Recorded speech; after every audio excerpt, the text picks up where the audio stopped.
Welcome back to At the Mic with Michael Schumacher, brought to you by JR's Oasis. It's more than a fuel station, more than a convenience store. It is your one-stop travel shop on Fox Sports Radio, 101.5 FM, 1570 AM, KVTK, Vermillion, and Yankton. And we have a special Tanager Talk coming for you today. And if you'd like to be interested in sponsoring these Tanager Talks, just give me a call, 605-661-5858. I'd be talking about you and your business right now. But as it is, I'm just talking to Dylan Wagner. Dylan, how are you doing today? I'm good. How are you, Michael? Hey, I am better than I deserve. I appreciate us finally getting a chance to talk. You know, it felt like when I was doing Vermillion games, I was calling your name a lot. But, you know, I was working through older players. I still have to pinch myself that you just wrapped up your 8th grade year. You're finally going into high school, and you've accomplished so much. Does it feel surreal sometimes? Yeah, it feels crazy that I'm only going into freshman year and I've done all of these things. I'm really grateful. Well, it's been amazing. It's been a fun ride to see and to watch and to get to call some of those games. And so we're going to talk about all of that. But first, let's just learn more about you. Why don't you tell us a little bit about you, your family, hobbies and interests, anything like that, and we'll just kind of move from there. My name's Dylan Wagner. I'm 14 years old. I'm going to be a freshman at the Vermillion High School. I play softball, basketball, and tennis. I have 4 brothers, Preston, Lincoln, Brody, and DJ, and my parents are Kaylin and Robert Wagner. All right. And so are your brothers older, younger? 2 older, 2 younger. All right. Now, out of all the siblings, are you the best athlete? 100%. Okay, all right. Well, you know, we'll just clear the table and just admit that right away because, you know, you've accomplished so much. Now, you said you play tennis, Yes. basketball, and softball. Which one's your favorite, or are you kind of one of those Softball, for sure. Is it softball? Yes. Really? What is it about softball that holds that appeal to you? It's been in our family for a while, and I've just, got the talent from my parents, and I don't know, I just like it the most. Okay, so were both of your parents athletes? Yes. Right. Okay. What did they do? My mom played softball at ASU, and my dad played baseball. I can't remember where he played. Okay. When you say ASU, like Arizona State? Yes. Like Arizona State? Wow. Okay. So, you know, that's a certain level of softball right there. That's amazing. Oh, yeah. Cool. Okay. All right. So it has been in your blood for a while. And your dad as a baseball player, I mean, obviously there's a lot of crossover on that Venn diagram. So growing up, did you get a lot of encouragement, and were they very willing to kind of help you out with ideas, or did they kind of let you navigate it on your own? My parents at first didn't really want me to play softball because they knew too much about it. They wanted me to play other sports like basketball because they didn't know much about it. But once they were like, she's going to play softball now, they are fine with it, and they help me a lot. All right. Well, and, you know, it's been an amazing ride watching you develop as a softball player. And what's funny is, as a 7th grader, you were primarily kind of a middle infielder, shortstop, you know, prime positioning and stuff like that, you know, do some outfield, whatever. And you transitioned into pitching, which is, in softball, I really learned, because in baseball, pitcher's really important, but in softball, it has an even more, I think, magnified importance. What was that step like, especially replacing somebody like Maya, who had been that innings eater, and, you know, Chandler a couple years ago? You're kind of stepping into some big shoes. It was crazy. From watching Maya at short pitching, from going into her spot, that was a crazy jump for me. And looking up to Maya, like when I was a 7th grader, and I think it just helped me going from last year to this year, pitching-wise. All right. And did Coach Budmeyer approach you about it? Had you approached Coach, or was it just kind of a meeting of the minds that, or was pitching something you had always kind of done and were just kind of waiting in the wings? I was just kind of waiting. I think I was like the backup last year. So after Maya graduated, I was the next up. So. All right. Well, and it worked out well. And we're going to talk about this season as it was, and, everything that you went through and I don't want to say dealt with because that sounds negative. Things that you had to learn, things that you had to promise, and adjust to, but things that you accomplished as well. It was a pretty amazing year, especially, as an 8th grader. But we're going to do some icebreakers before that. But even before that, between tennis and basketball and softball, what do you like to do when you're not doing one of those? Or do those pretty much occupy all your time? That honestly pretty much occupies my time, but when I'm not doing that, which is like never, I like to hang out with friends and my family a lot. All right. Well, excellent. Now, obviously, summer's a big time for softball, and basketball is going to have some camps, and tennis, it's prime tennis time as well. But do you guys have a summer vacation planned at all? Not that I know of. We usually go up to Arizona, which is where we're from. But other than that, not really. Whereabouts in Arizona? I was born in Chandler and raised in Chandler, and then we moved here, when I was 4. All right. Well, excellent. I have some cousins that are from Yankton originally that live in Arizona. They're in the Tucson area, but they come back and all the time. So yeah, I'm planning a trip down there at some point once things settle down just a little bit. But awesome. Well, cool. Well, are you ready for some icebreakers? Is that okay? I'm ready. Let's do it. All right. First one is one final meal. What are you going to have? I would probably have my dad's bean burritos. Really? Okay. So what's all in one of your dad's bean burritos? I'm assuming beans.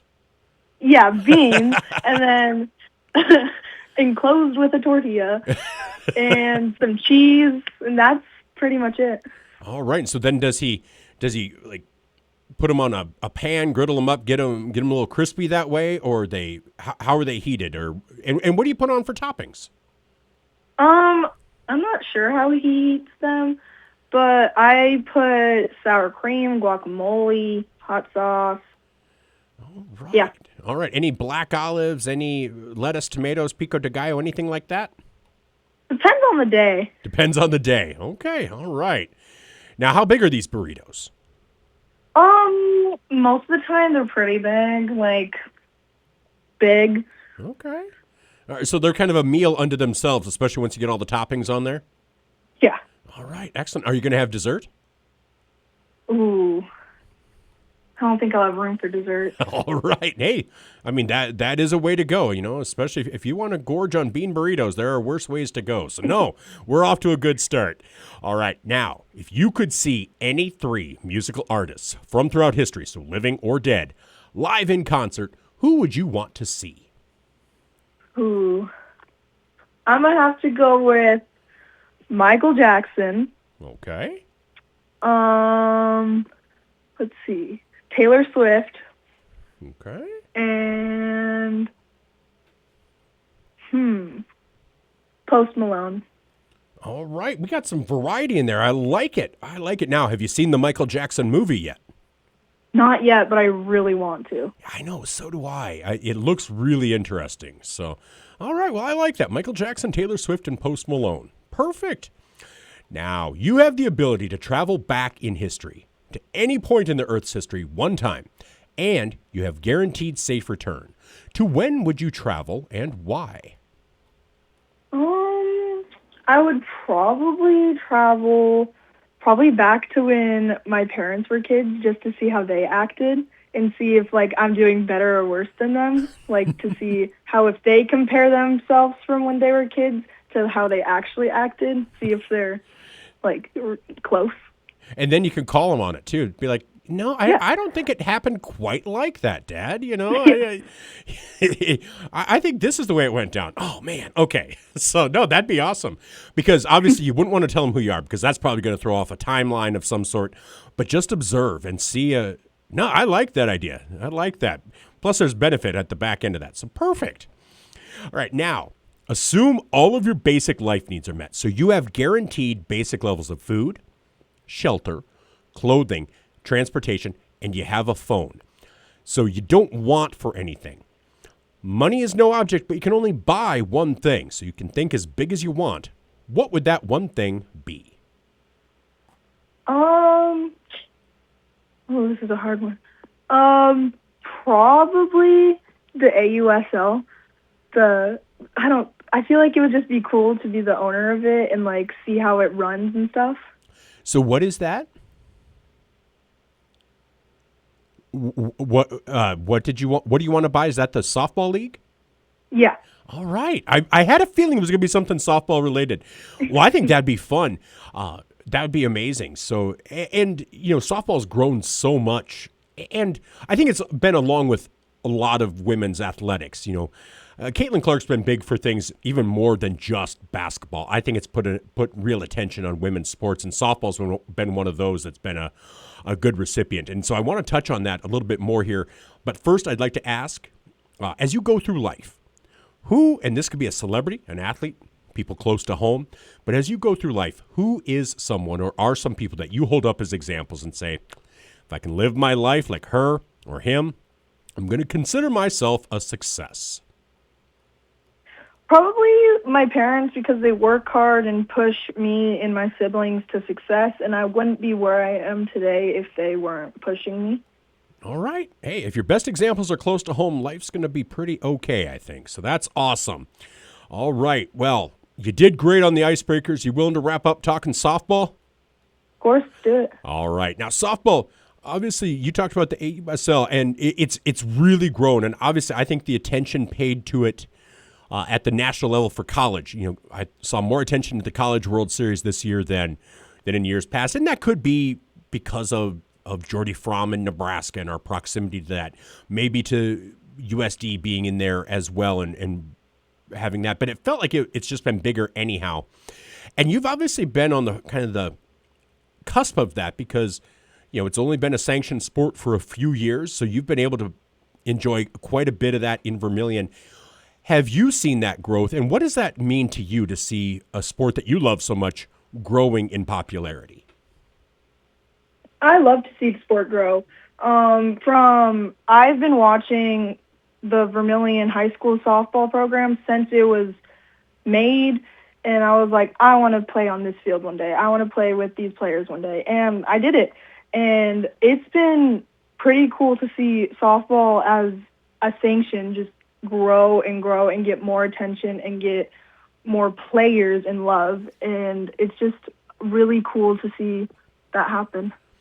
Well, I think it is too. Now, do you have players that you look up to? Who are some of the players that you like to watch?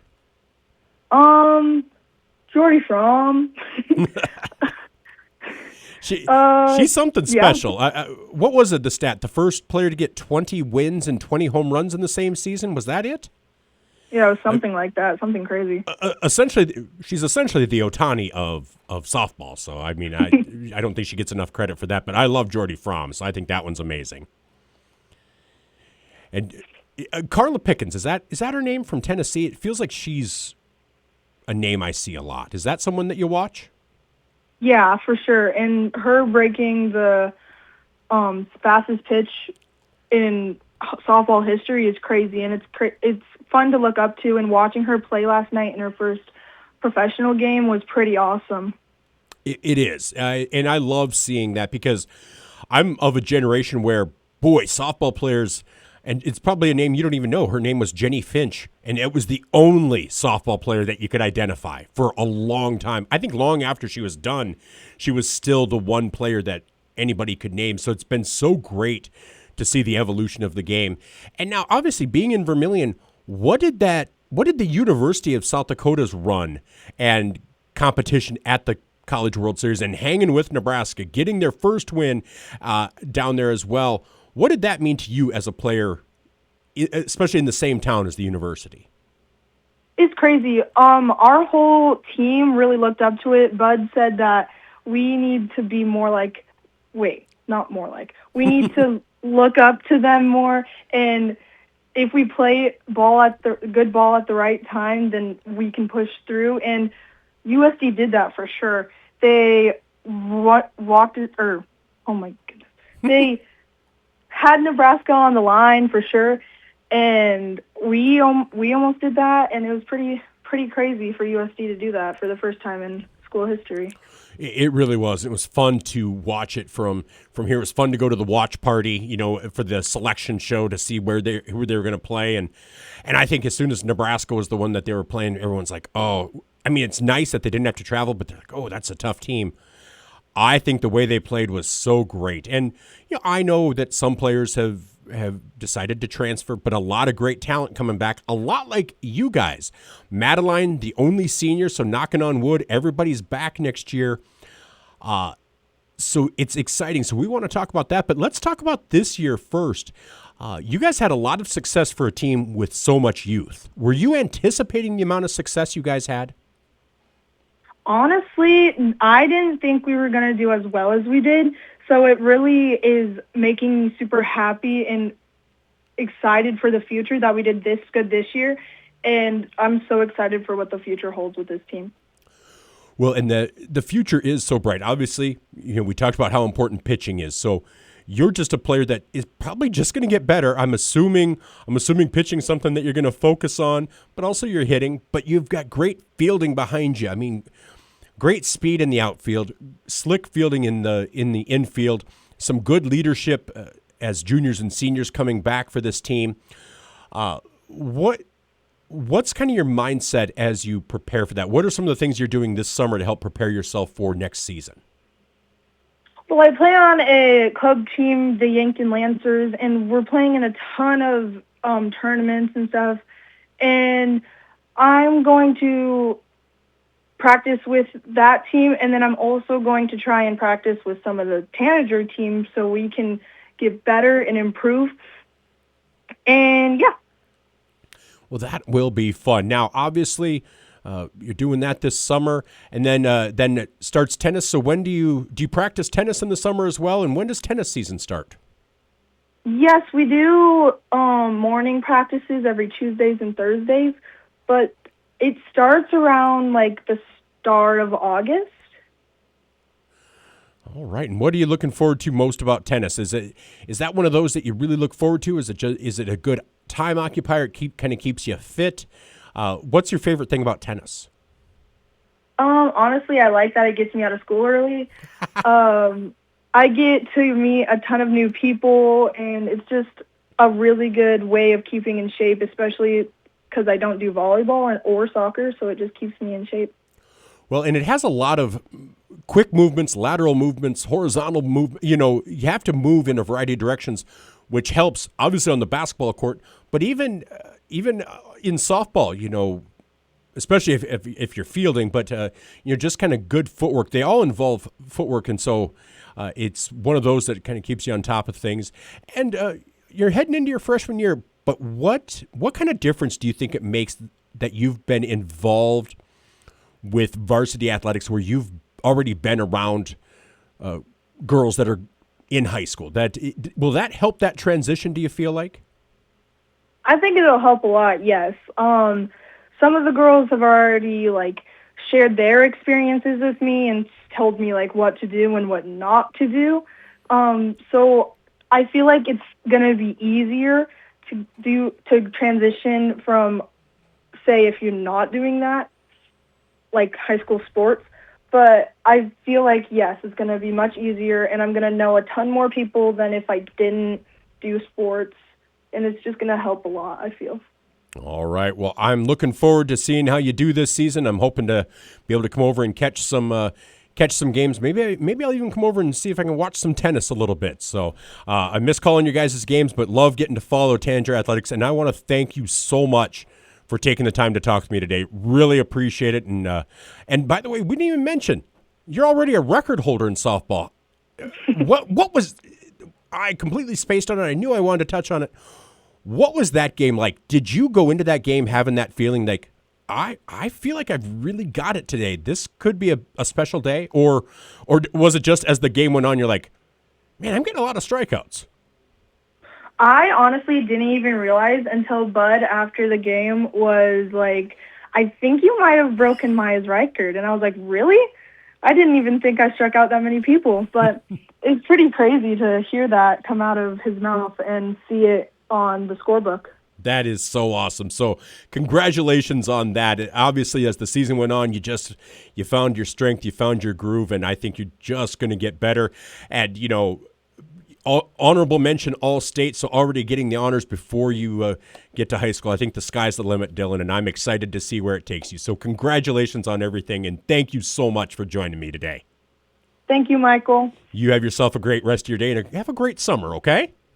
You too. Hey, thanks. Bye-bye. Bye. That was Dylan Wagner of the Vermillion Tanagers, softball, basketball, tennis.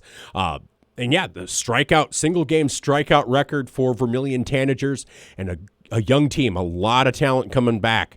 And so I expect big things. And there are a number. Elk Point Jefferson had a great season, but they graduate a lot. And that doesn't mean they're not going to be successful.